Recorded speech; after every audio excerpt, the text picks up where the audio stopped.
Welcome back, viewers. You're watching Speed News. I'm Shubin Chandna. Let's get started.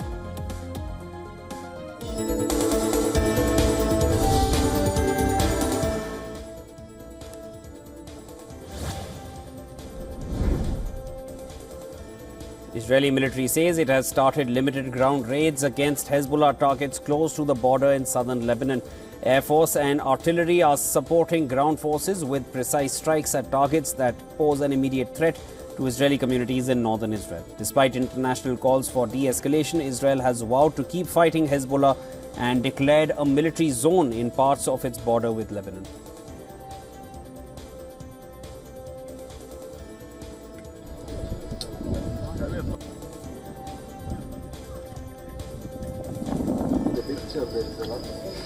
Ooh.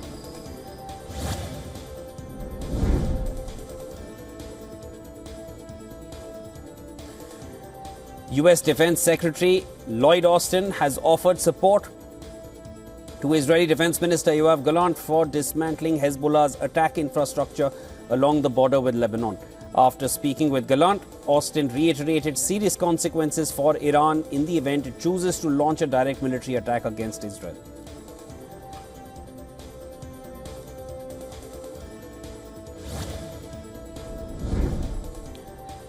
British Foreign Minister David Lammy repeated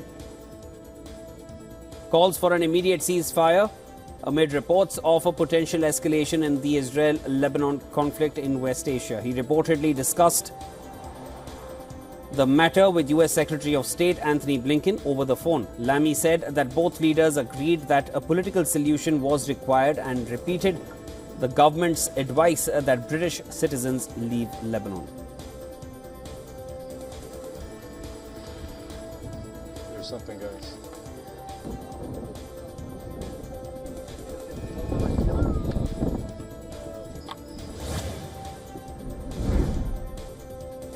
According to reports, the Victory base housing U.S. troops at Baghdad International Airport in Iraq was targeted with 3 rockets, 2 of which were shot down by the base special defenses, while the third fell near the headquarters of the Counter-Terrorism Service Command.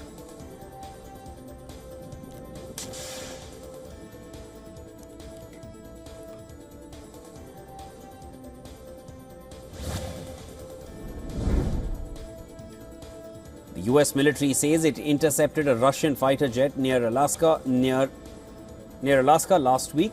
This barely after 3 months since Russia and China, their bomber jets were intercepted near the Bering Strait in the same region.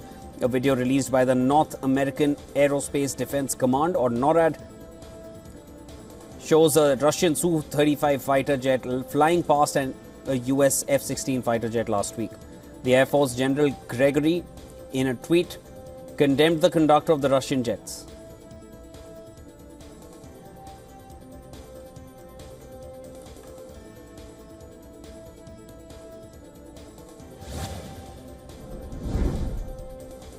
The U.S. National Transportation Safety Board said that more than 40 foreign operators of Boeing 737 airplanes may be using planes with rudder components that could pose safety risks.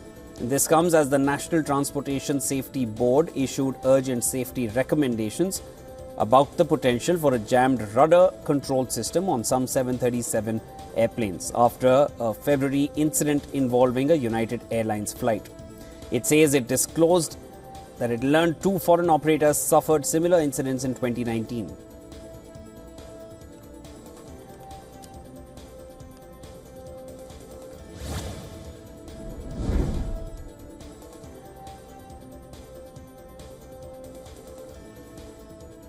China is holding its flag-raising ceremony in Tiananmen Square to mark 75 years of the People's Republic of China. China's National Day marks Mao Zedong's proclamation of the founding of the People's Republic in 1949. The event was also attended by Hong Kong Chief Executive John Lee and former leaders of the semi-autonomous city.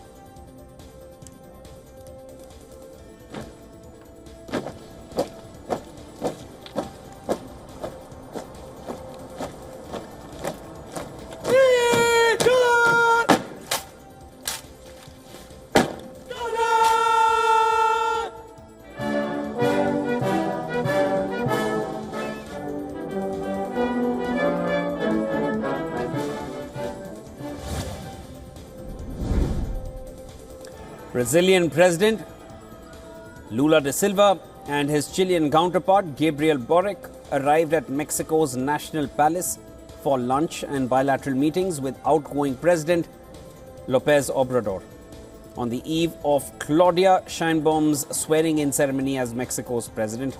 Several South American leaders arrived in Mexico City, including Honduran President Xiomara Castro and Guatemalan President Bernardo Arevalo.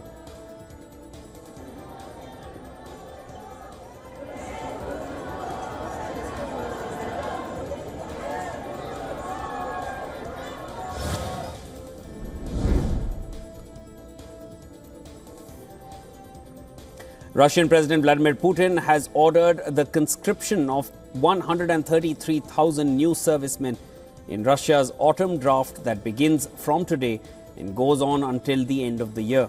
The decree, published in Russian state-run newspaper, called to carry out the draft of citizens between 18 to 30 years who are not in reserve and are subject to conscription in accordance with federal law.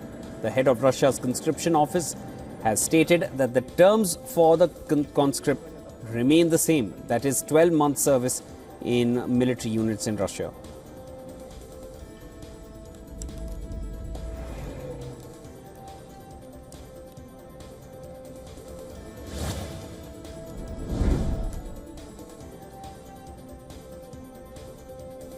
French far-right leader Marine Le Pen has come under the scanner as she faces an embezzlement trial. The long-time leader of France's far-right National Rally, Le Pen, and 25 others have been accused of misappropriating European Union funds. Le Pen, however, denies the allegations, but the trial puts her at risk of being barred for up to 10 years from public office.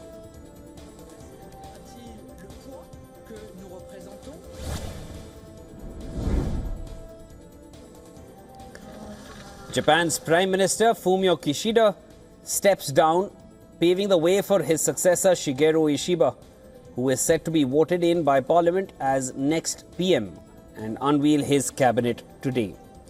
Kishida's resignation came after he announced in August that it would not seek re-election at the end of his 3-year term. Ishiba has reportedly chosen a lineup of seasoned veterans for his cabinet. The move aims for stability in the government after a tumultuous leadership race.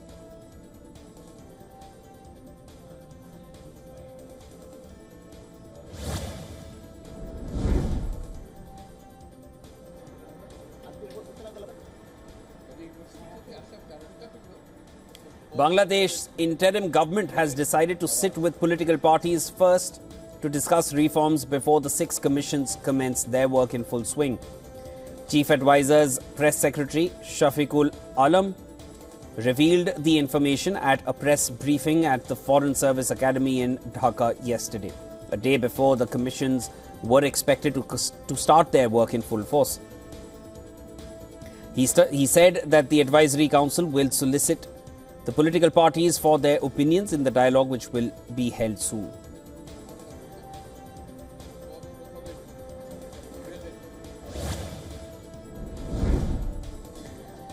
The third and last phase of assembly elections currently underway in India's Jammu and Kashmir.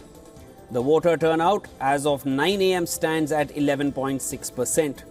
Security has been heightened in the valley amid the polls, especially in the region close to the international border. Areas like Baramulla, Kupwara, Bandipura, Kathua and Uddhampur are close to the line of control and India's international border, where polling is underway amid tight security.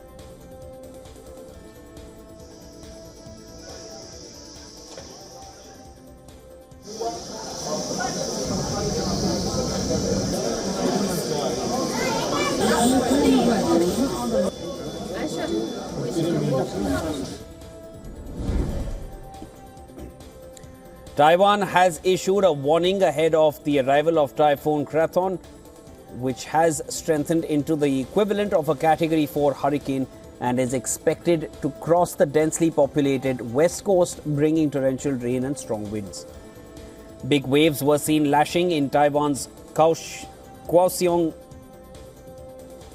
as Super Typhoon Krathon headed towards the island. Authorities have closed schools and evacuated more than 800 people.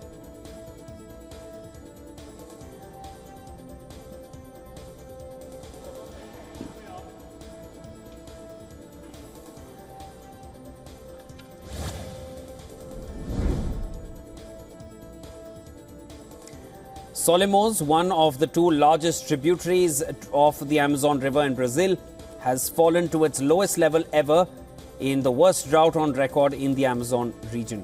The depth of the Solimões measured at just 9.8 feet at Manacapuru, some 100 kilometers upriver from state capital Manaus.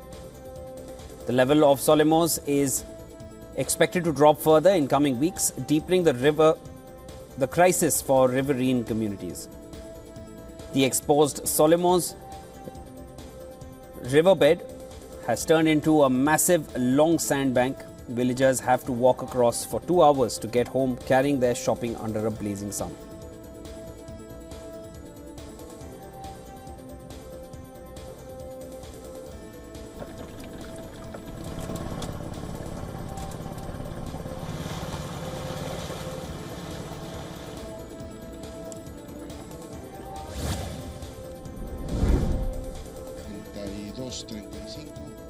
Bolivian President Luis Arce has officially declared devastating wildfires affecting eastern Bolivia as a national disaster.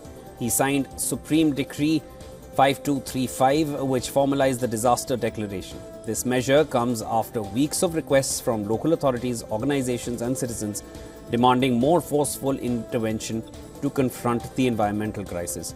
The fires, which have been ravaging Bolivia since June, have caused unprecedented devastation in Santa Cruz, the economic engine of Bolivia.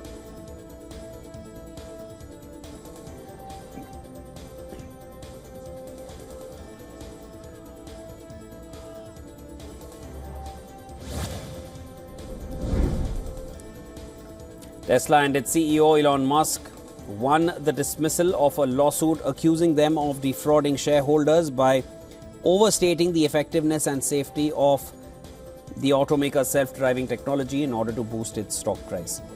A U.S. district judge in San Francisco said shareholders failed to show Tesla and Musk should be liable for falsely promising they were close to delivering technology that would drive safer than humans, but that was actually plagued with safety issues and encouraged inattentiveness. Tesla vehicles have included autopilot software designed to enhance self-driving capabilities, and the company has sold full self-driving software upgrades.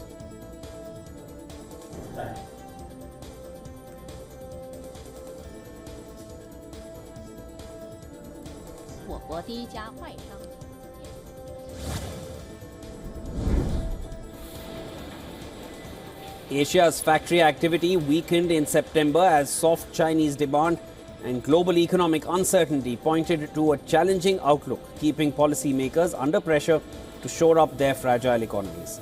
The region's manufacturers may get some relief in coming months from aggressive stimulus unveiled by Chinese authorities over the past week, including a lowering of interest rates and injection of liquidity into the banking system.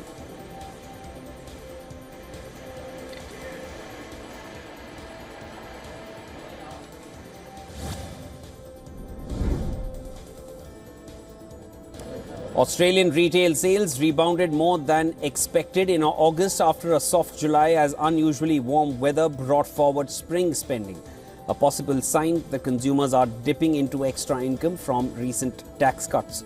Card data from big banks, however, suggests consumers are not splurging on tax cuts so far. Data from Westpac showed spending has been relatively steady through September, while the Commonwealth Bank of Australia noted that consumers were using tax cuts to pay down their mortgages.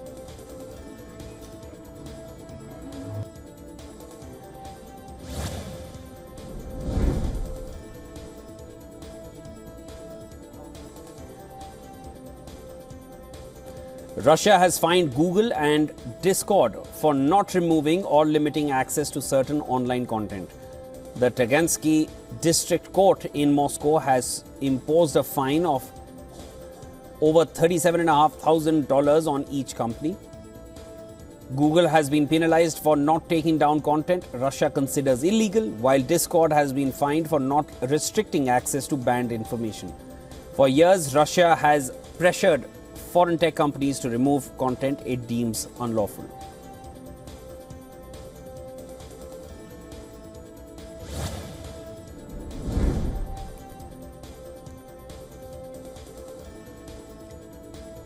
South Korea's media regulator has announced that Telegram has committed to a strict policy against deepfake pornography and other illegal content. The Korea Communications Standards Commission recently met with Telegram and expressed concerns about recent deepfake images of Korean women circulating on the platform.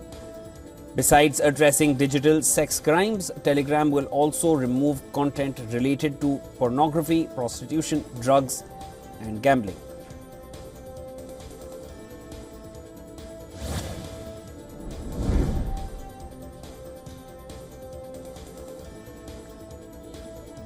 Fortnite developer Epic Games has accused Google and Samsung of violating US antitrust laws. Epic Games has alleged that a Samsung smartphone security feature called Auto Blocker discouraged users from downloading Android apps from sources other than Google Play Store or Samsung Galaxy Store. Both companies have been accused of reducing consumer choice and preventing competition that would make apps less expensive.